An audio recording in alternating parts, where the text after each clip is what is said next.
students asked for some more practical sessions before the end of term, and we came up, well, two of the students came up with a scenario of a road traffic accident and a critical incident.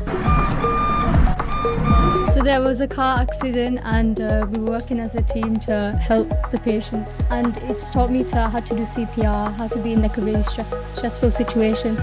I'd just say, yeah, taken away, like I'd know how to deal with a stressful situation, like I'd know the pressure and just communication really, because if you don't communicate then you're not going to get anywhere. I feel it's important that it shows what we can achieve on the T-levels and what the T-level students can achieve and what they learn throughout that first year, even so a lot of them haven't even been here a full year yet, and you can see from what they've done today that they're absolutely amazing.